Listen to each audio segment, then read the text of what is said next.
கொஞ்சம் மிஸ் ஆயிருந்தா நான் காலி. அப்படியே உட்காந்துட்ருக்க. ஒரு செகண்ட் எனக்கு எதுவும் புரியலை. நீ சாகிறதுக்கு அந்த ஒரு செகண்ட் போதும். இங்கே யோசிச்சுட்டுலாம் சுட முடியாது. சுட்டதுக்கு அப்புறம் தான் யோசிக்கணும். ஒரு புள்ளப்பூச்சியை சுட முடியல, மெட்ராஸுக்கு போய் அவனுங்களை சுட போகிறாளாம். 12 வருஷமாக ட்ரை பண்ணிகிட்ருக்கேன். நீ என்னன்னா கடையில் சேலை எடுக்க போகிற மாதிரி சொல்கிறேன், நான் அவங்கள போட போகிறேன்னு. எல்லாம் என்ன தெரியுமா உனக்கு? வெள்ளையாக சுண்ணாம்பு போடுற மாதிரி இருக்கும். ஒரு கிராமில் எத்தனை எடுத்து மூக்கில் வச்சு இழுத்தா 2 மணி நேரத்துக்கு ஜிவ்வுன்னு இருக்கும். அதை விற்கிறவனுக்கு காசு, பணம், துட்டு, மணி மணி மணி எல்லாம். இந்தியாவுக்கு வர ஹெராயின்லாம் ஒரு பக்கம் ஆப்கான்லேருந்து வருது. பாகிஸ்தான்லேருந்து பஞ்சாப் பார்டர் வழியாக, தார் டெசர்ட் வழியாக, குஜராத் கோஸ்டல் வழியாக, ரன் ஆஃப் கட்ச் வழியாக கொண்டு வரப்படுற ஹெராயின் அசோக் சேத் மூலியமாக சென்னைக்கு வருது. அங்கேருந்து போட் மூலியமாக அந்தமான கீழே நடுக்கடலில் டெலிவரி ஆகி தாய்லாந்து, மலேசியான்னு அந்த ஏரியாவில் இருக்கிற அத்தனை நாட்டுக்கும் டெலிவரி ஆகுது. அது மாதிரி தூத்துக்குடி வழியாக கொழும்புக்கு கொண்டு போய் அங்கேருந்து கண்டெய்னரில் ஷிப் மூலயமா ஆஸ்திரேலியாவுக்கும் ஹாங்காங்க்கும் போகுது. இதனுடைய ஆரம்ப விலை பாகிஸ்தானில் $3, 180 ரூபா. இந்தியாவுக்கு வரும்போது 600 ரூபா. அது சென்னையிலேருந்து இன்டர்நேஷ்னல் வாட்டரில் டெலிவரி கொடுக்கும்போது 7000 ரூபா. ஒரு கிராமுக்கே 6000 ரூபா லாபம்னா கிலோவுக்கு கிட்டத்தட்ட 60 லட்சம். மாதம் சாதாரணமாக 500 கிலோ மாற்றுறாங்க. ஒரு மாதத்துக்கு லாபம் மட்டும் 300 கோடி.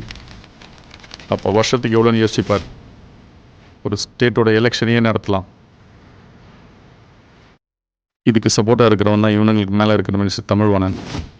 அவனுக்கு வர காசு எல்லாமே இதில் தான். மற்றபடி எந்த லஞ்சமும் வாங்க மாட்டான். அதனால் தமிழ்நாடு அவனை தூய்மையான அரசியல்வாதியாக பார்த்துட்ருக்கு. இதில் 50% ப்ராஃபிட் அவனுக்கு போகுது. இந்த ட்ரக் பிஸ்னஸில் 3 department: manufacturer, middle man and carrier boys. இதில் பாகிஸ்தான் டீம் தான் மேனுஃபேக்சரர், அசோக் சேத் மிடில் மேன், நானும் ராவுத்தரும் கேரியர் பாய்ஸ். நாங்கள் ஆரம்ப காலத்தில் பர்மா பஜாரில் கடத்தல் பொருள் வாங்கி வியாபாரம் பண்ணிகிட்டு இருந்தோம். அப்புறம் எடிசன் மூலியமாக லாலாவோட கனெக்ஷன் கிடச்சி கேரியர் பாய்ஸ் ஆகிட்டோம். அவ்வளோ பணம், அள்ள பணம். கொஞ்சம் பணம்னாவே அண்ணன் தம்பி சண்டை போடுவாங்க. எவ்வளோ பணம். ராவுத்தர் என்ன ஒதுக்கி விட்டு அவனே எல்லாத்தையும் ஆளணும்னு என்னை கொலை பண்ண பிளான் பண்ணான். நான் தப்பிச்சு இங்கே வந்துட்டேன். நீ தொடரணும்னு நினைக்கிறது ராட்சச பவர் இருக்கிற ஒரு இன்டர்நேஷ்னல் நெட்வொர்க்கு. இதில் ஒருத்தனுக்கு பிரச்சனைனாலும் எல்லோரும் ஹெல்ப் பண்ணுவாங்க. அப்போ பிள்ளைங்க 3 பேரையும் ஒரே நேரத்தில் அடிக்கணும். ஒருத்தனை அடிச்சுட்டு மிச்சம் பேர் அப்புறம் அடிக்கலான்னு நினச்சோம். ஆட்டம் க்ளோஸ். புரியுதா? நீ மெட்ராஸ் கிளம்பு. போன உடனே நான் சொல்கிற இடத்துல தங்கு. எங்கள் ஆளுங்க அங்கே கொஞ்சம் பேர் இருக்காங்க. அவங்க ஒன்று பார்த்துப்பாங்க. ஒரு நிமிஷம் நான் மூர்த்தி. வாப்பாலாம் இல்லை. இந்த சின்ன விஷயத்தை நான் வரணுமா? இத்தனை வருஷம்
என்ன எடிசன்? யாரு? எப்போ?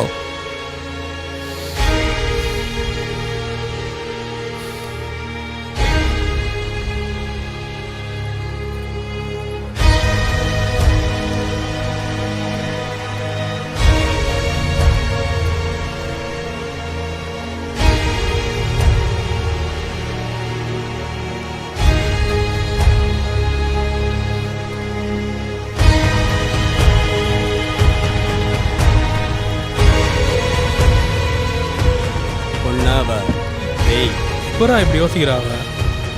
பாக்ஸி நான் கூட வெறும் பாட்டில் தான் அடிக்கிறான்னு பெட்ரோல் ஸ்க்ரூ ஆணின்னு போட்டு வீசுறா, ஒன்று கூட மிஸ் ஆகல. எரிஞ்ச இடத்துல ஆணி குத்தி அவன் துடிச்சது இருக்கே. ஆனால் ஒன்றும் பாக்ஸி, அவளுக்கு எதிரியா மட்டும் ஆயிடக்கூடாது. அப்படியா? உனக்கு செய்யறது தரேன்.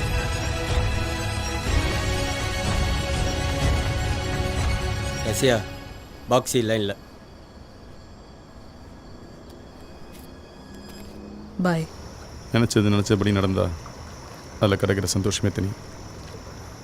யாருன்னு ஊர் ஃபுல்லாக தேடிட்டு இருக்காங்க. ரொம்ப ஜாக்கிரதையாக இருக்கணும்.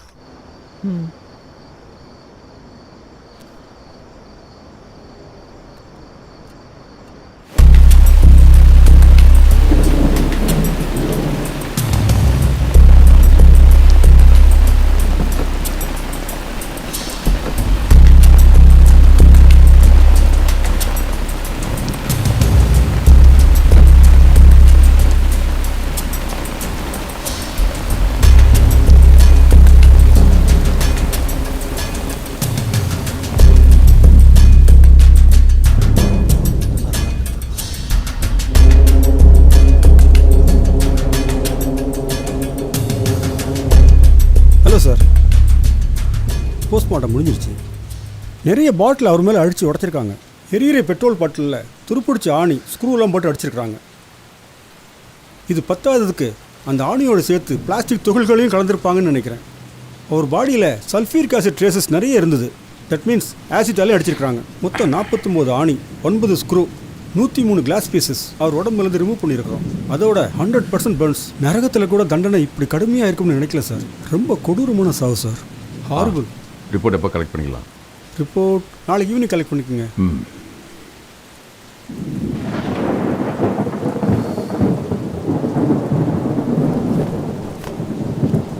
போலீஸ் ஃபார்மாலிட்டிஸ் முடிஞ்ச உடனே பாடியை கலெக்ட் பண்ணிக்கோங்க. யாசிம் பாய். இதை பண்ணமானுங்க அத்தனை பேரையும் நாளைக்கு விடியறதுக்குள்ளே இதே மாதிரி துடிக்க கொல்லணும். அவசரப்படாத ராவுத்தர். நேற்று 2 போலீஸ்காரங்க, இன்னைக்கு கரீம். யாரோ ஸ்கெட்சு போட்டு செய்கிற மாதிரி இருக்குது. 30 வருஷம் யாருக்கும் வராத தைரியம் இன்னைக்கு எவனுக்கோ வந்திருக்கு. இது என்னன்னு கவனமாக பார்க்கணும். எடிசன், மந்திரிக்கு ஃபோனை போடு. போலீஸ்காரன் யாரையும் இன்வால்வ் ஆவானா இதில் பெருசான்னு சொல்லு. ஓகே, நம்ம பார்த்துப்போம். சரிங்களா? கரீமை கொன்று இருக்கானுங்க. என் கூட்டத்தில் 6 பேரை குத்தா தூக்கியிருக்கானுங்க. இவனுங்களை சும்மா விட சொல்கிறீங்களா செட்டு? யார் என்னன்னு தெரியாமல் வேட்டையாட ஆரம்பித்தா கேங் வாரா மாதிரி நம்ம ஆளுங்களே ஒருத்தர் போட ஆரம்பிச்சுக்குவானுங்க. நீ எதுவும் பண்ணாத. இப்போ நெல்லூரில் 100 கோடி ரூபா சரக்கு வந்திருக்கு. அதை எடுக்க ஆள் அனுப்பணும். ஏற்பாடு பண்ணு. வரேன்.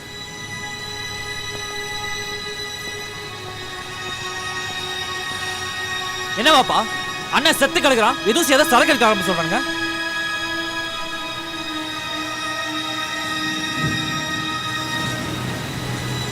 ஹலோ. சார், இது கேங் வார் மாதிரி தெரியுது சார். கட்டம் கட்டி பழிவாங்கியிருக்காங்க. நம்ம ஃபாதராக போகணுன்னா ராவுத்தர், லாலா எல்லாரையும் என்கொயரி பண்ண வேண்டியதாக இருக்கும் சார். எதுவும் பெருசாக பண்ண வேணான்னு தமிழ்வாணன் ஆர்டர். கேங் வார் மாதிரி தெரியுதுன்னா அவங்கள க்ளோஸாக மானிட்டர் பண்ணி எனக்கு இன்ஃபார்ம் பண்ணுங்க. அவனுங்களே அடிச்சுட்டு சாப்பிட்டோம். நம்ம ஏதாவது பண்ண போனால் ஹியூமன் ரைட்ஸ் அது இது பண்ணணும். ஓகே சார், அவங்களே அடிச்சுட்டு சாப்பிட்றதுக்கு நாம் எதுக்கு இருக்கோம்? ரெடியா வேண்டியா?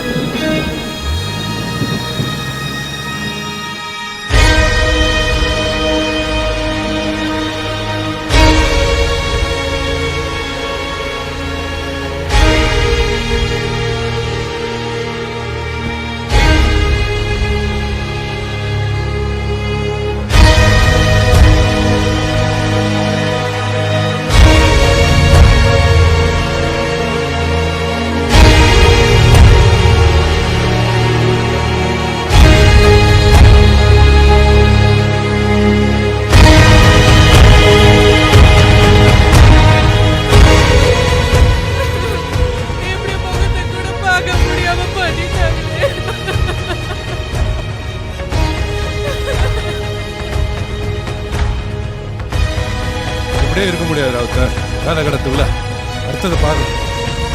ஏற்கனவே 5-6 நாள் ஆயிடுச்சு. அண்ணனை செஞ்சவன் யாருன்னு தெரியாம ஒரு வேலை நடக்காது பாப்பா.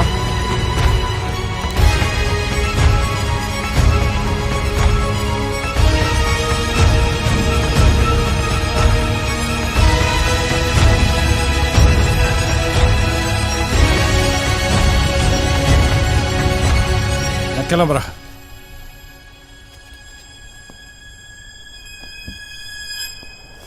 அழகு வீட்டுக்கு வந்துட்டு என்ன பிரச்சனை தெரியாம சுத்தனமா.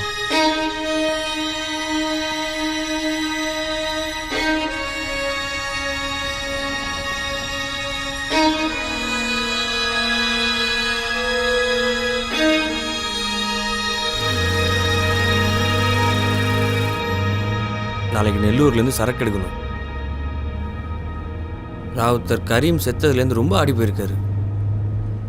ஹுசைன்லாம் வேலைக்கே ஆக மாட்டான்.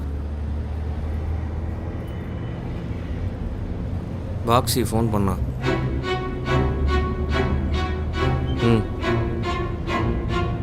என்ன பண்ண சொல்கிற? அவன் செத்துட்டான், இவன் செத்துட்டான், நம்ம செய்கிற தொழிலை விட்டுற முடியாதுல்ல.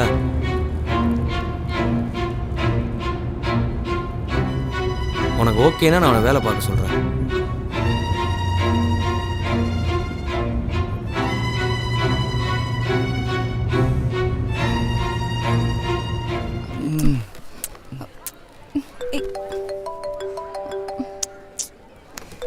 ஒரு நிமிஷம். சொல்லுங்க டிசன். ஹலோ லாலா ஓகே சொல்லிட்டாரு. நீ வேலையை ஆரம்பிச்சிரு பாக்ஸி. நீங்கள் ராவுத்தர் கூட 30 வருஷமாக வேலை செஞ்சிட்ருக்கீங்க. இனிமேல் ராவுத்தரத்தில் நான் தானா வேலை செய்கிறேன். ஒரு நிமிஷம். இனிமேல் மெட்ராஸில் அவன் தான்றான்.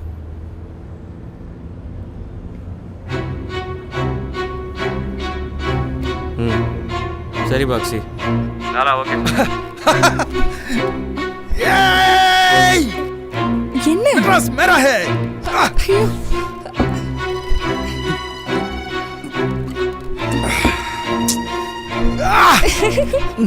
ஏய்